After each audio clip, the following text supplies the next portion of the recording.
రవ్వలో పెరుగు వేసి చూడండి, ఇంటిల్లిపాది ఇష్టంగా అయితే తినేస్తారు. ఈ రెసిపీని మార్నింగ్ బ్రేక్ఫాస్ట్ లాగా పిల్లలకి పెద్దలకి చేసి ఇవ్వచ్చు.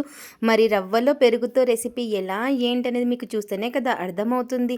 లేట్ ఎందుకు, ఇంకా వీడియోలోకి వెళ్ళిపోదాం పదండి.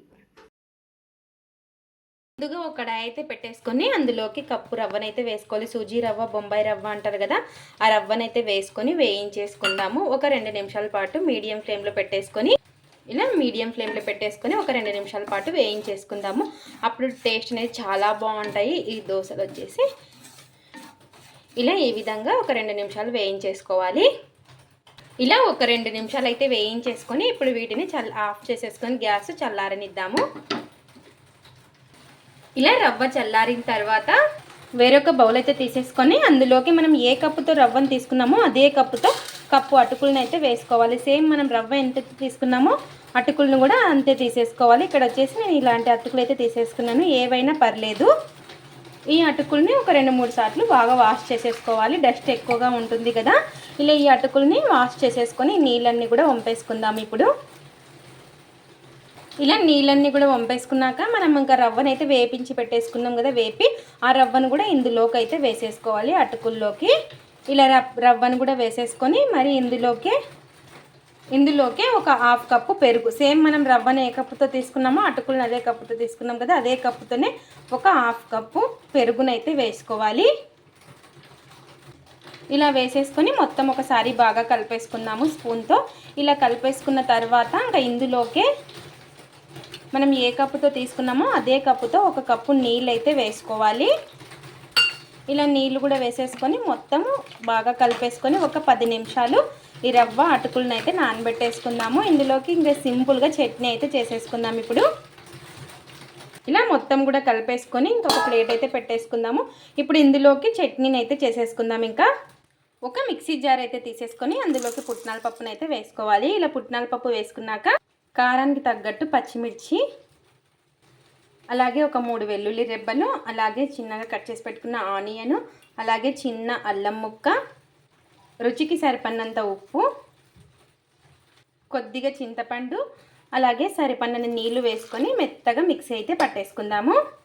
ఇలా ఈ విధంగా పట్టేసుకొని ఇంకా మిక్సీ అయితే ఇంకా పోపు అయితే పెట్టేసుకున్నాను. జీలకర్ర, ఆవాలు, కరివేపాకు వేసేసుకొని ఇంకా చట్నీ అయితే మనకి రెడీ అయిపోయింది. సింపుల్గా ఎటువంటి గ్యాస్తో పని లేకుండా చట్నీ అయితే రెడీ అయిపోయింది. చూసారు కదా. ఇప్పుడు మనకి రవ్వ కూడా నానిపోయి ఉంటుంది. ఇంకా మిగతా ప్రాసెస్ అయితే చూసేద్దాము.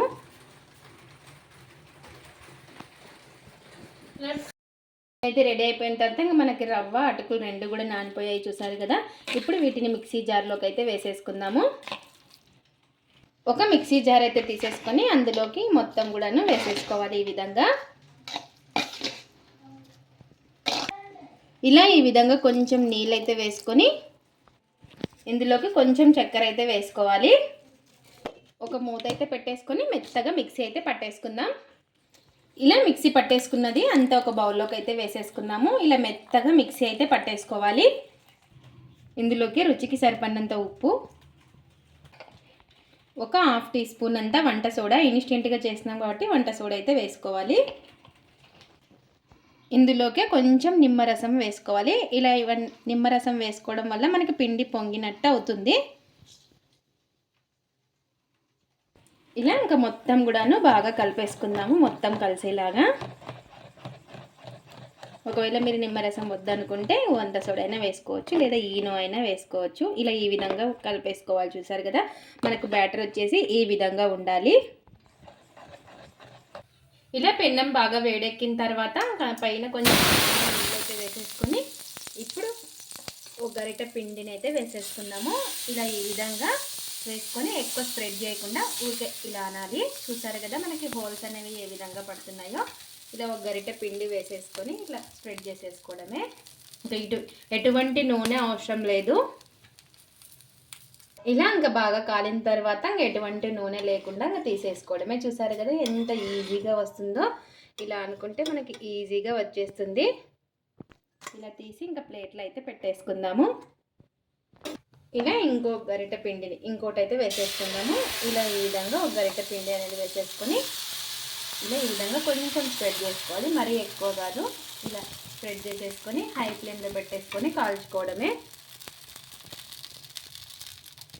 ఇలా ఇంకా మీడియం ఫ్లేమ్లో పెట్టేసుకొని కాల్చుకోవడమే దీన్ని. మరి హై ఫ్లేమ్లో పెట్టామనుకోండి పచ్చి పచ్చిగా ఉండిపోతుంది. మనం ఒక సైడే కాలుస్తాం కాబట్టి మీడియం ఫ్లేమ్లో పెట్టుకొని కాల్చుకోవాలి. చూసారు కదా హోల్స్ అనేవి ఏ విధంగా పడుతున్నాయో. ఇన్స్టెంట్గా అయినా చాలా టేస్టీగా స్పాంజీగా ఉంటాయి. ఇలా ఇంకా బాగా కాలిన తర్వాత తీసేసుకోవడమే. ఎంతో టేస్టీగా ఉండే రవ్వ అటుకులతో దోశలు అయితే రెడీ అయిపోయాయి. ఇంకా ఇప్పుడు టేస్ట్ అయితే చూసేద్దాము. ఇంకా ఇందులోకి చట్నీ అయితే చేసేసుకుందాం కదా. ఇంకా చట్నీలోకి అయితే టేస్ట్ అయితే చూసేద్దాం. చూసారు కదా ఎంత స్పాంజీగా చాలా అంటే చాలా బాగా వచ్చింది. ఇన్స్టెంట్గా మనకి తొందరగా అయిపోతుంది. చూసారు కదా పర్ఫెక్ట్గా కూడా కాలింది. ఒక్కసారి మీరు కూడా ఈ విధంగా ట్రై చేయండి.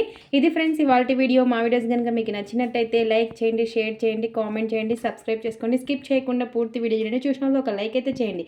అలాగే అటుకులు రవ్వతో ట్రై చేసి కొత్తగా ఎలా వచ్చిందో కామెంట్ అయితే పెట్టండి. Thanks for watching. Bye bye.